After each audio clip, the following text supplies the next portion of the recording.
Hello everybody. I will give my presentation on Bambu Nusa Verde and what we do. It's called bamboo propagation and plantation, which is more a reflection of where we went and from where we come. So I start with myself. I was born in Belgium. I was born in Antwerp, famous city in Antwerp, and then I became a telephone engineer. I worked for an American company, an international telephone and telegraph, and they sent me for 3 weeks to Indonesia. I arrived in 1977, and I made telecommunication. I connected all the islands. I integrated the Palapa satellite system, but by 2007 then the Chinese came and they had better products and cheaper products. So then my life in telecom was finished. And I had to do something else, or I would go to China to run a company there, or stay in Indonesia. So I decided to stay in Indonesia, and I tried to go green. So I studied wind power, solar power, but that was all too early. And then I got a call from this company here from the headquarters saying my daughter will go to Indonesia to run a bamboo plantation. So I said, wow, what is this? Normally I should know after 30 years in Indonesia, I should know all the Belgians that are going around in Indonesia, but I didn't know. So I met Bambu, so I went to see Oprins plant. This is Oprins plant, Jan Oprins. He makes ornamental bamboos in Belgium, not so far from my hometown, in fact 30 kilometers. So I went to see Oprins. Why they did this? Because no seeds cuttings was difficult, so he made the protocols of tissue culture. This is the complex. It has even a nursery in Spain. So it's all fargesia. It's most is ornamental bamboos. A million bamboos are in the greenhouse here. So the key behind this are in fact the two persons, and my picture is also there.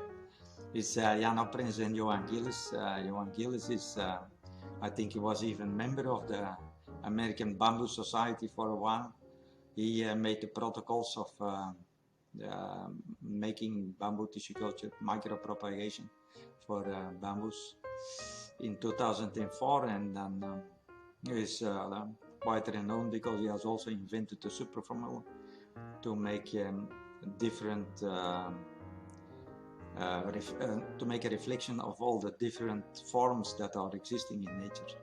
So until today we have made approximately 25 million bamboos by bamboo biotechnology, what we call bibit, and bibit is by accident also seed in the Indonesian language. So it's 25 million that most of have been made by Oprins in Belgium, and also part of it by Indonesia. So we have exported, or we export and we distribute over Indonesia. I touched this a little bit because it's the picture in the middle is being used by several companies that want to promote bamboo, that they have a nursery and that they will support the planting of bamboo. So the picture is circulating in Holland, in France, in Nigeria, in Ghana, and other places of the world. It's our nursery, but it was taken and copied and copied and copied. So in the end, we say, oh, please don't do that. We will allow only certain people to make pictures. And we have registered the BBT, the bamboo biotechnology, and also the name of Bambu Nusa Verde.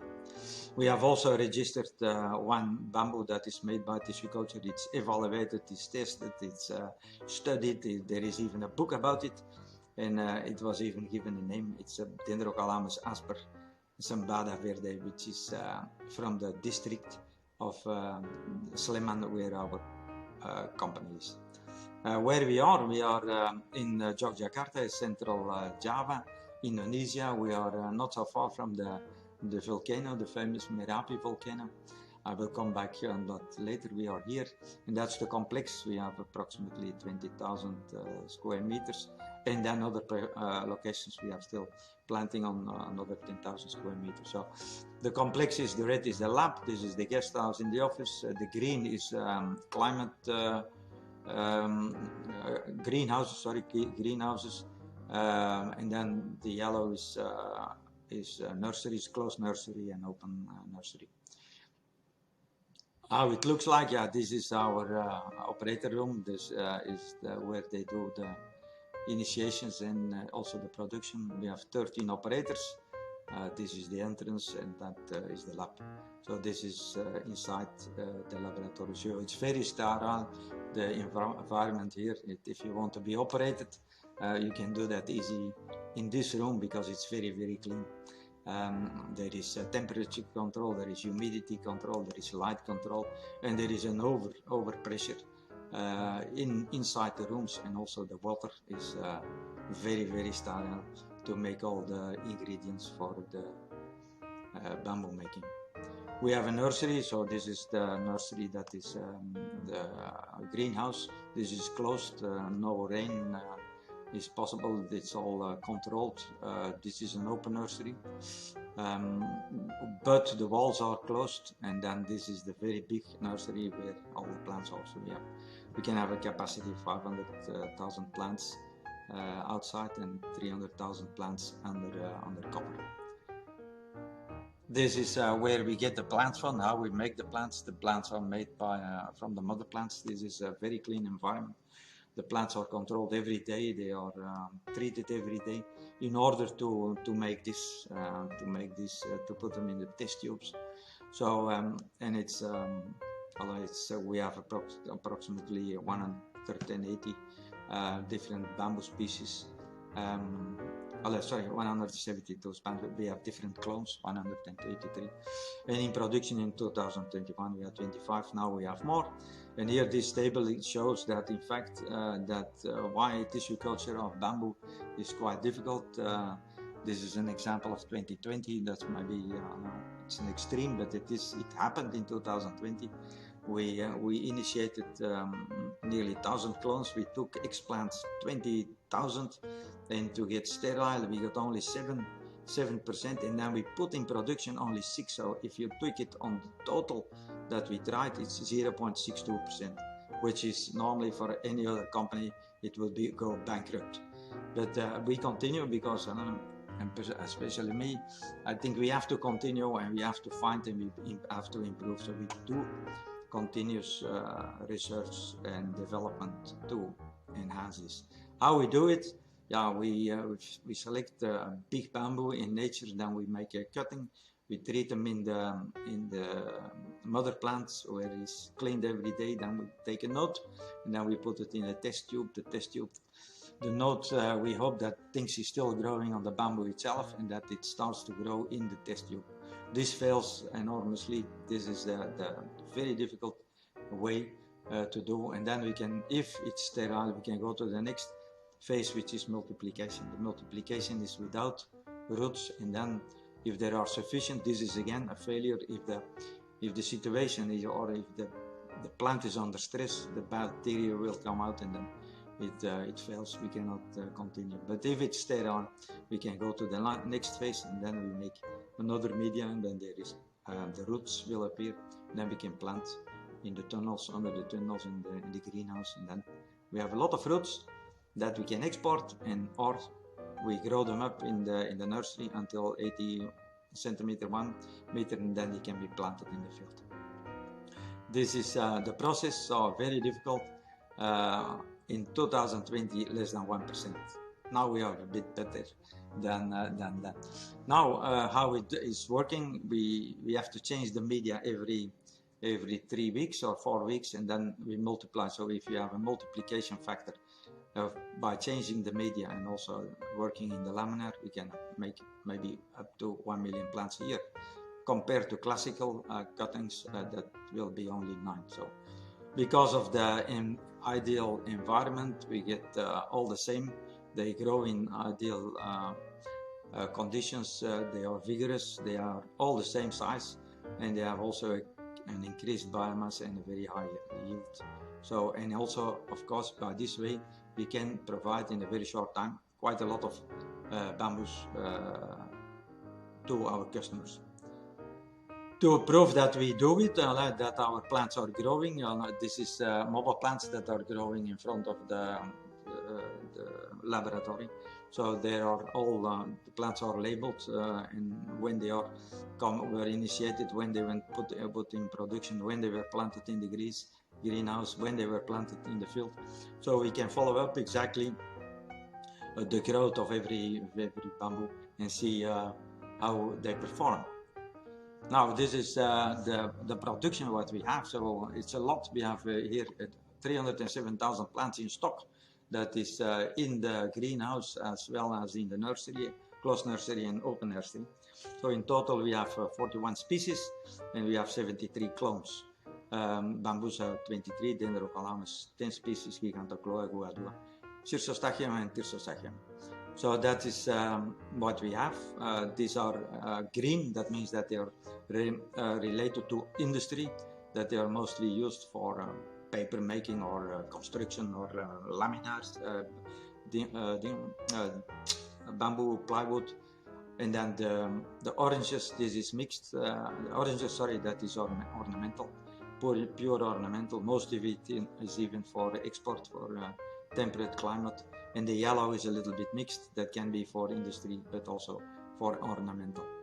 So that is our production in September, so last month, is still today like that. These are the different species which we recommend. There is Dendrocalamus as per Balco. There is a variant of the Balco. There is a thorny bamboo, Bambusa plumiana, Vulgaris hamiltoni, Brandisi giganteus, and membranaceus. They can be used for biomass, pulp, ply bamboo, textile, paper, charcoal, and then when how we plant, we give all the guidance. So how to plant and how to handle this stick. We do a comparison to cuttings, and the difference is the root system. The difference is also the growth. Initially, this is 5 years old. This is only 20 columns. This is more than 100 columns. Tissue culture. So there is quite a big difference between the performance of classical cuttings and then our root system, our plants, and that is specifically because of the root system. The root system supports the growth in the field to have many.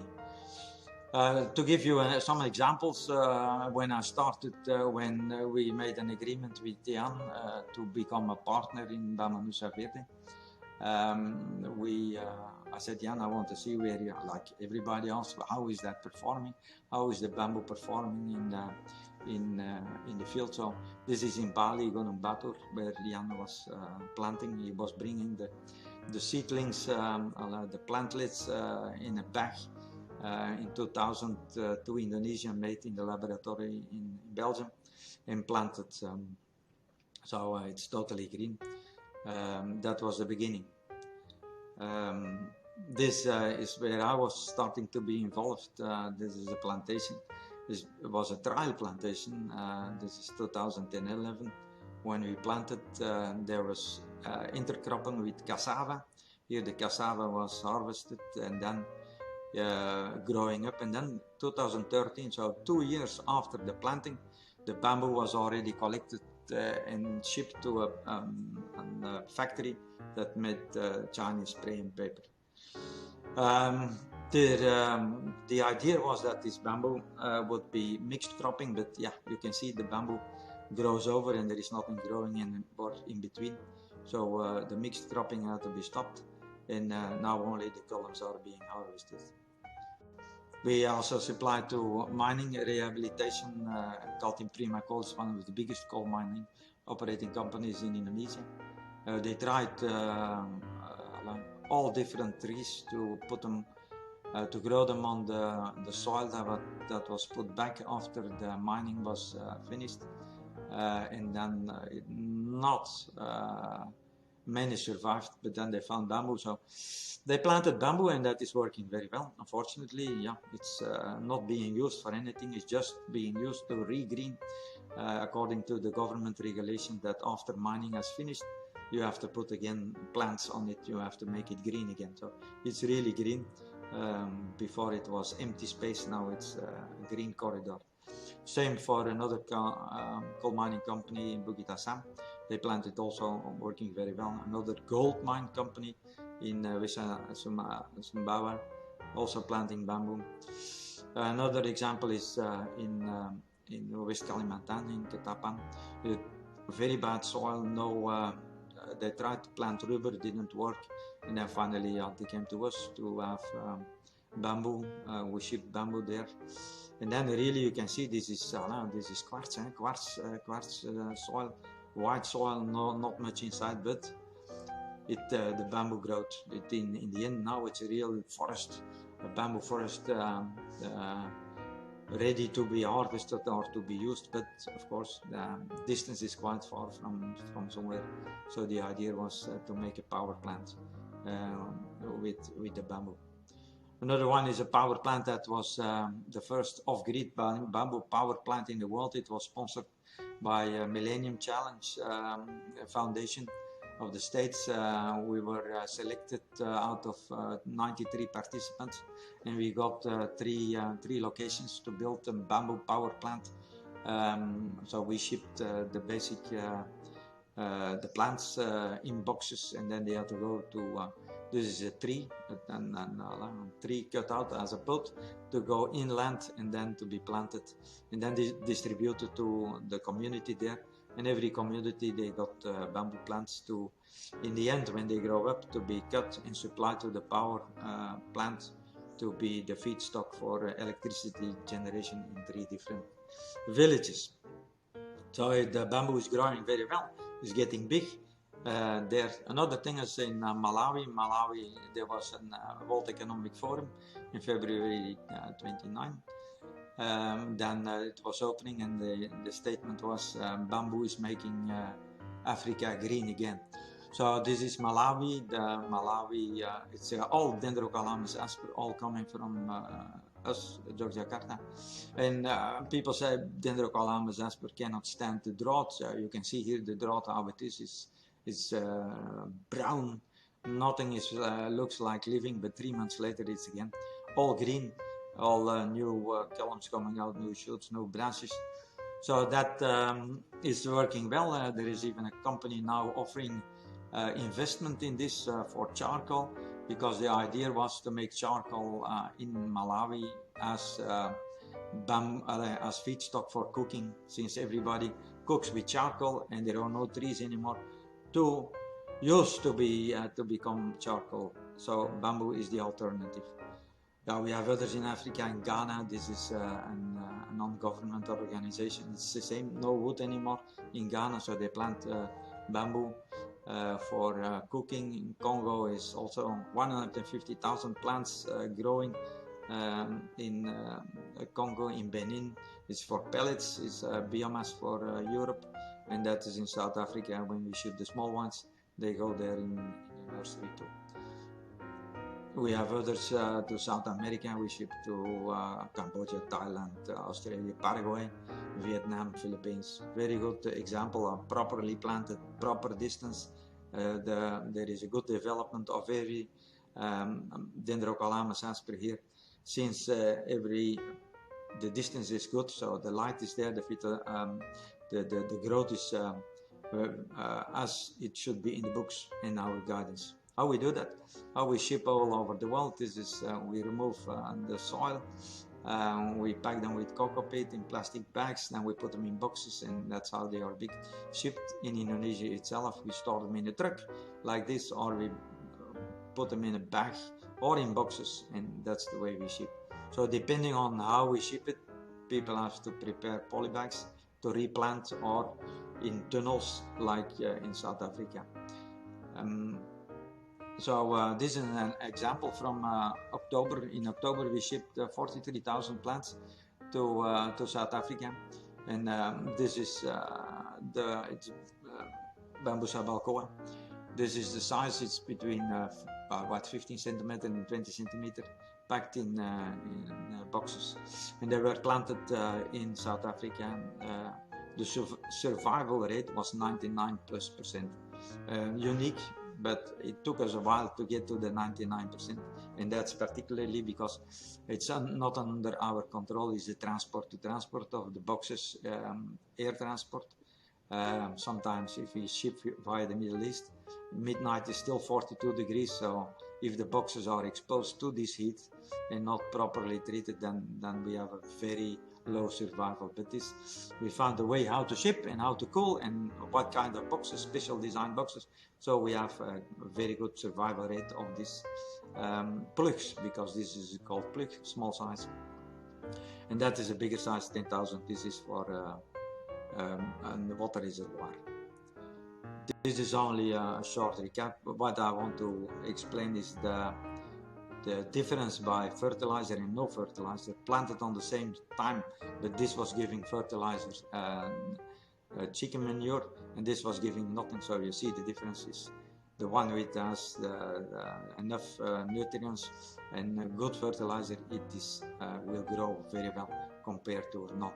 Although everybody said bamboo is no need, it grows by itself. Yes, it grows by itself, but to get high yield, you have to use fertilizer. Yeah, this is classical. When you can eat the shoots, you can make baskets, you can make mats, you can make furniture, all depending on what is the age of the clump and how. If you do the marking, you know exactly what how old the column is, or on the structure of the column you can also see, or you can do clear cutting. But of course, clear cutting is not recommended because the yield will go down. This is a review what we succeeded. I got from Susan a question. In fact, when Susan Lucas, when we were in the bus, she said, "Marc, how many bamboos you planted? In how many countries did you plant? In fact, your bamboo already?" I said, "Yeah, this I never thought of." Yes, so I added this slide. This slide was not shown in Vietnam, and it's amazing. It surprises myself. We supplied Africa 24% of the countries. We have supplied bamboos from us. So in the world, we have 16% of the countries that have our bamboos. Unfortunately, North America is, of course, zero, because we have still the problem to export our bamboos to North America. So I hope the American Bamboo Society can give it a push and change the rules and regulations that clumping bamboo should be allowed into North America. So this is 16% that we did. Not many companies, I think, in our size can say that this is what we have done. Okay, so now why I want to sell bamboo, so I have to promote bamboo, and then there is the green gold. Yeah, this is a big picture that is it's courtesy of iGrow, which we could work together, and he made really this drawing that although we are only in the red, we make tissue culture, we make nursery and plantation, but then the rest, the effect, the impact on the environment, the impact that is given to the people, to the education, to off-farm, what can be made, carbon, energy, food, building materials, pulp, fiber, textile, and then financing. Where can be the financing? Yeah, there can be a partnership, social corporate responsibilities, etc., etc. This is in fact what bamboo could be. But we are still working on that. And then there is, of course, the voluntary carbon set-off. That is also something that is not so explicitly mentioned in this graph. This is, if you see the Sustainable Development Goals, bamboo can be used in many industries, in many environmental conditions. So in fact, you can put bamboo in 14 of the 17 social development goals. Not many plants or other events can say like this, but this is really bamboo can do that. 17 of the 17, 14, that is bamboo. Then if you want to know, Pablo van der Lucht, he made a good book, Booming Bamboo, all the things that you can do with it. It's a very nice book. But I did the same because in 2009 when I joined it, each time I give a presentation, the people said, "Yeah, why bamboo? Bamboo. This is for the poor people. This is we make houses, but we have to replace regularly because it rots away. We make chairs, and that's also the same. After a few years, it rots away." So with my collaboration, is maybe a little bit frustration also. I try to make things out of bamboo to prove that really this is possible. So in 2009 we made ply bamboo. In 2010 we made constructions, playground constructions for export to Europe, still standing in an animal park in Belgium. My daughter, she followed myself. It's Rebel Robot. She ordered a cover of her iPhone, which at that time was $96, quite expensive. We found a solution with a kind of cooker that you just put bamboo, chip bamboo in it to cook. We made briquettes, we made granulate for mixing with fertilizer. We made low density fiberboard, we made paper. Yeah, all with different partners in and around our nursery area in Central Java. People who had machines and who had knowledge how to make paper. I made also a pull-up again, which was in the end was even sent to Korea, and then I got a contract back signed in Korean, and in English I had to countersign, and they said, give us pull-up, 10,000 ton pull-up every month for making textile. Unfortunately, like I already said, there is no plantation in Indonesia to support this. But this is an opportunity that was possible. We made in 2014 already a bike. We shipped bamboo chips to China because China, we shipped it to the company Liman that makes bamboo tissue paper. So we shipped there, and then they tested 4 different types, and then one type they said, this is a good type, sent us a container. Problem is, to get a container, maybe I could get a container in Katapan, in the plantation I showed you, but the transport will kill, it will really not be feasible. The pulping should be done very close to a plantation. This is torrefied bamboo. It's another company, Solvay from Belgium. They are going green, so they replace all their coal, and they want to do that with torrefied wood. They said torrefied wood is not good because it's in the center. It's still a problem that because wet in the center. But since bamboo is a whole, so that is the solution for our coal-fired plant. And they say, Marc, we give you a contract, 30 years, 1 million ton a year. Sign it. We sign it today. Not possible because we don't have the plantation. Oh, in August we shipped to South Africa bamboo to the university there to do research on co-firing because of the Kyoto Protocol, that the part of it from the coal should be green, so that worked also. Mad Pops, if you ever go to Bali, look for Mad Pops. This is ice cream. This is again my daughter who made ice cream, Mad Pops, and she is the first, I think, to use sticks made from bamboo. So we have a small village that does not do anything else than making sticks for lollipops. We made pellets also from bamboo.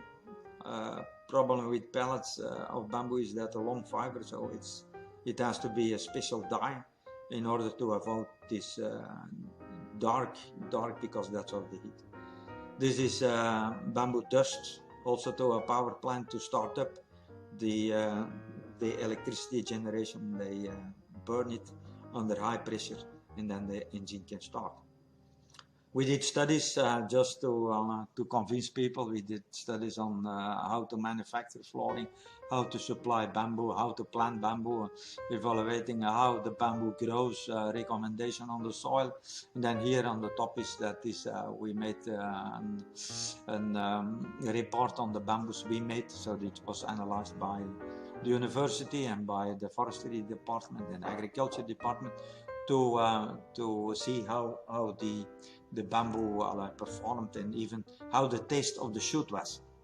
So we do a lot. We cooperate with universities. This is all cooperations we do for paper making, for handicrafts, for research on the soil, for the research on pests, on growth.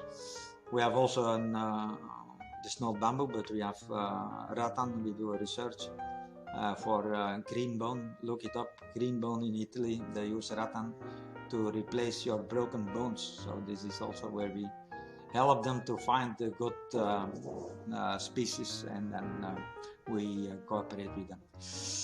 Now we have, there is a lot of waves here in Indonesia about erosion, about landslides. So here again, landslides is the root system of the bamboo that can avoid this. So the root of these aerial roots, the small roots, they are 5 meters from the clump, so they stabilize the soil, and that is also known by the water reservoir. So I've been contacted by the Minister of Public Works, and then to plant bamboo along the sides of the reservoirs. We have, of course, like I said, the roots are very well developed. This is the bamboo when it comes out of the lab. The root system is already there and big, so it keeps on growing big, and then you can do planting along real steep sides to plant the bamboo to avoid erosion or collapsing even. Here this is a water dam. Here this is already collapsed because of unstable soil.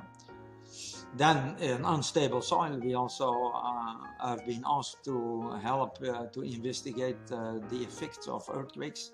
So we do that with kinematics metrics. It's a company out of the States, to evaluate, to see if on the soil there is bamboo compared to anything else, if the bamboo stabilizes the soil movement, compared to others, and then if that is working, then what will happen when there is an earthquake, how the soil will perform compared to other sites. This because there is a lot of problems because of earthquakes. Indonesia full with earthquakes. You can see above 8, even above 9. Every day there is nearly an earthquake. In front of me I have a puppet head hanging on a very long wire, just to see if I feel something. Then I look to the head of the puppet and then see it moving. So really, earthquakes are here because of the structure of Indonesia, the location of Indonesia, and the different continents that are moving. So it is a problem for buildings like water dams to find solutions to stabilize, to avoid danger. We do another research that is on scaffolding. Scaffolding, everything is metal, except in Hong Kong, where they still do use bamboo. So there is an idea to look into a safer way to construct or make the scaffolding from bamboo, because it has to go green, because all the steel that is being used, if that can be used by a natural element, bamboo, then it will be better. We will go green. We will do a new design to have greater stability and guarantee strength and improve the safety. So we're going to do that with the University of Applied Sciences of Austria, and that starts this month. Carbon. A lot of carbon is said, and then in Paris there is this article 6.4 that you can set off your CO2 generated by doing that in another country, but of course easier to plant bamboo if that since bamboo is the plant that converts and the most CO2 compared to other trees, and also grows the quickest.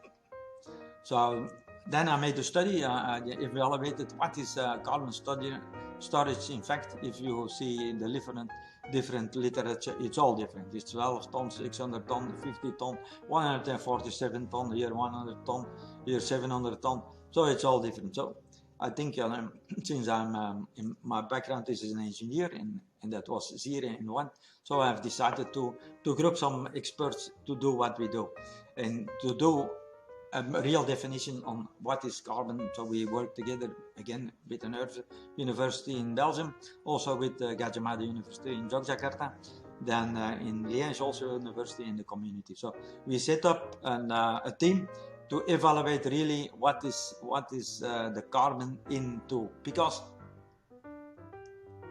we know really what is a bamboo. We know what is a Dendrocalamus asper, and an example is what I did myself. In 2010, I bring a poly bag from Yogyakarta and I put it in my garden in May 2010. The garden is in Jakarta, the nursery in Yogyakarta. So the level of above sea level is only 35 meters. And then I follow up how it grows, how the bamboo performs, tick, and then before I could plant my bamboo, I had my wife said, because my wife is Indonesian, that's why I'm stuck also here, she said, no, you don't plant bamboo, because if you plant bamboo, the ghosts will come and the snakes will come. So I give her a ring, a souvenir, and then when I went to Belgium, I came back and there was a ring also around my bamboo. She said, oh, we have to put the concrete around it because this bamboo will take over the total garden. So yeah, this bamboo kept growing, and then it kept growing and is growing over the concrete. So that is the last picture. It's with a lady from Germany and also a bamboo fan. This is there were 150 columns in this bamboo. I didn't harvest it. I just wanted to see how is performing. Here you can see I made a statistic in the beginning. The red is a polybag. Then the year later is the yellow. Then it's the brownish, and then it's the green. But I have to give up because it was too complex. I could only measure what is the growth. So the growth, and I measured that on a few columns. That was 45 centimeters per day. When it was the shoot was already 1 meter, then it was going at 45 centimeters a day. So not one meter a day like they say from Mossa. Dendrocalamus asper is growing 45 centimeters. And if you sit in front of it, you can see it grow and you can hear it grow. So this is harvested some of the columns, and then here you can see here this cut each time shoots, because that was everybody of our friends knew that we had this type of bamboo in the garden. Is maybe the only one in Jakarta city. So everybody came to collect the shoots to make vegetables. Yeah. Very nice, very sweet. Unfortunately, the land where the bamboo was planted was rented, so it's not anymore there. We know what bamboo is because we are day in, day out. So we have all this, the different species. We cut the different species. We know what is the moisture content at the beginning, what is the weight, what is the moisture content after air drying, what is the weight, what is the density. We can do that all. So we can make a specification. What is the carbon storage per species? Because that will be different for every species. There should be a difference. So, and yes. This is an example that one bamboo we harvested, it was 183 kilograms fresh, very difficult, 25 meters tall, very heavy, still standing in front of our office, the bottom of the bamboo. These are the shoots harvested, and then it's quite expensive even the shoots. But unfortunately, again, no industry to support this, although it's very healthy. When I was in Vietnam, there was a very good lecture presentation by a prof from India, explaining all the good things of bamboo shoots. This was amazing. It's one of the super plants in the world. So what we're gonna do, what we are doing now to define the carbon, we do, for example, research what is the soil organic carbon stored in the bamboo forest. So we do that on two locations, one in Belgium. So we compare the carbon that is in the soil of a meadow, and then what is the carbon into a bamboo forest. So Phyllis Takisau or Yosculata. This is, and then you can see what is the difference. The carbon here it's 10, 20, 10, and here it goes to 140 and also 100. So there is a lot of carbon stored in the soil under a bamboo compared to when there is no bamboo. This is a study by John Blue, and this is the study that is ongoing into Yogyakarta with the University of Gajah. So yeah, of course, the bamboo is much bigger. We should see a much bigger impact. And then we are doing the same. We are measuring measuring the biomass, above ground biomass.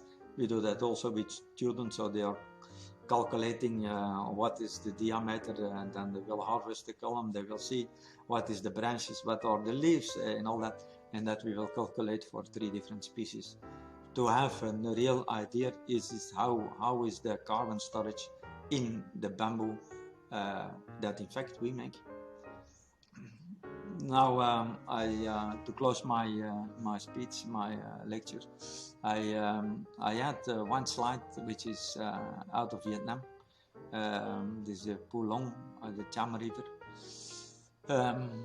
This is amazing that this is working very well, and already for centuries, that they pump the water by a water wheel to the paddy fields over quite a distance, and there is a lot of water going, in fact, by this way of turning wheels to the fields. Works very well, probably a little bit maintenance, regular maintenance, but cheap and going to the fields. Another item I want to highlight, what I found was when I went to Myanmar in 2017. There is all Buddhas, and they all stick gold leaves to the Buddha statues. So when I asked where are these leaves made, then there was a pleasant surprise, because I went to the shop that was making these very thin leaves, and then I saw this was made by a bamboo. It was based on a bamboo, Dendrocalamus strictus, the male bamboo, no holes at the bottom, and that the way they do it, it's chipped and then put in the jar, and that's lime, pure lime, for 3 years. Regularly they will replace the lime in the jar until it becomes a kind of pasta, and then they can make the paper. And then the paper is like this. The paper is like this, and then the paper is they put a small drop of gold here, and they put several papers on top of each other, and then they beat this on this kind of altar. They beat it with this kind of sticks, and then the small bamboo sheet, the small bamboo gold leaf will come out. And then in the end, the paper becomes plastic. Really, it's transparent. It's really plastic. And I asked why you still use bamboo, and then they said we use all different things. Nothing can beat bamboo paper. Nothing can resist this beating until it's really very, very, very thin. So amazing application. That bamboo paper is so strong that it's being used already for centuries to make gold leaves.